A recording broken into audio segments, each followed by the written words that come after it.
One of the prevailing narratives in favor of preserving the Iran nuclear deal has a few noticeable flaws.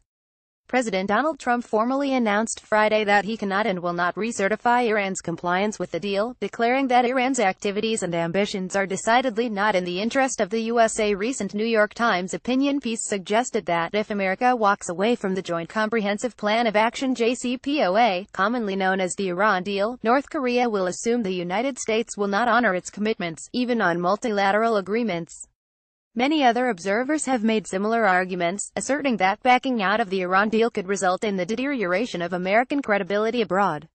This argument ignores North Korea's steadfast commitment to the development of nuclear weapons since the U.S. eliminated Saddam Hussein in Iraq and Muammar Gaddafi in Libya, moves which cemented North Korea's belief that it needs a reliable nuclear deterrent to protect and preserve the regime. It also fails to acknowledge North Korea's credibility gaps, as well as the rogue regime's unwillingness to negotiate. History shows that the North Korean regime often deals in bad faith, and their current rhetoric indicates that they will not negotiate their nukes and are uninterested in talks unless it is on their terms.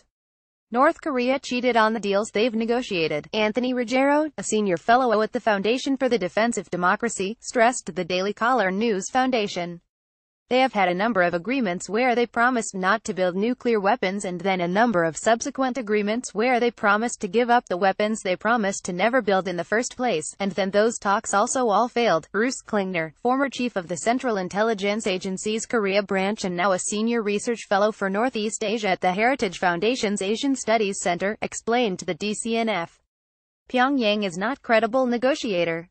The Clinton administration negotiated the agreed framework in 1994, offering billions of dollars in aid in exchange for a nuclear freeze. While accepting U.S. assistance, North Korea started a covert uranium enrichment program, although the regime denied the allegations against it.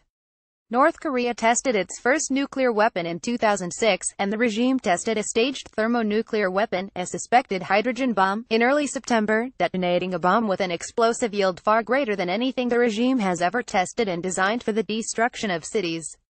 Withdrawing from an international arms control agreement might send a message to others that the U.S. is not interested in dialogue or diplomacy and indicate that the ongoing pressure campaign directed at North Korea is in pursuit of either war, collapse, or regime change, not talks. This shift might impact China's strategic calculus, although there is an argument to be made that China only acts to pressure the regime when it thinks war is on the horizon, but North Korean strategic thinking is not likely to change significantly. North Korea doesn't want to talk and hasn't for years, experts told the DCNF. The argument that decertifying the Iran nuclear deal will negatively impact U.S. credibility with North Korea also suggests that North Korea is just waiting by the phone ready to negotiate, but that is simply not the case, Ruggiero explained. North Korea has not given any indication that they are ready to begin negotiations with the United States. They have said publicly and privately that denuclearization is totally off the table, that they will never abandon their treasured nuclear sword, and they told us when I met with them in June, accept us as a nuclear state, and then we can either talk about a peace treaty or fight, Klingner said. North Korea is close to achieving its nuclear ambitions, making a nuclear freeze or a moratorium on missile testing unlikely at this point. We have tried dialogue, we have tried engagement, we have tried negotiations. We have had 25 years of formal and informal discussions with North Korea, Klingner argued. South Korea has also reached out, calling into North Korea every day from the border village of Panmunjom for a year and a half. No one picks up the phone. Liberals and conservatives have both extended a hand to the rogue regime, expressing a desire for real dialogue, but the North has rejected these peaceful offers over and over again. We have nearly achieved the final point on the way to our ultimate goal, to achieving a real balance of force with the United States, North Korean Foreign Minister Ri Yong-ho told Russian reporters in Pyongyang this week. Final scores be settled with the Americans only with a hail of fire, and not with words. Ruggiero suggested that the narrative on the Iran deal should be made in reverse and explained that it is not North Korea watching Iran, but rather the other way around. It's Iran that's watching North Korea, he told the DCNF.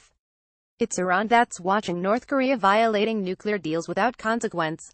More importantly, he explained, Iran is watching as some leading scholars and observers argue that the U.S. must abandon denuclearization and accept North Korea as a nuclear weapon state.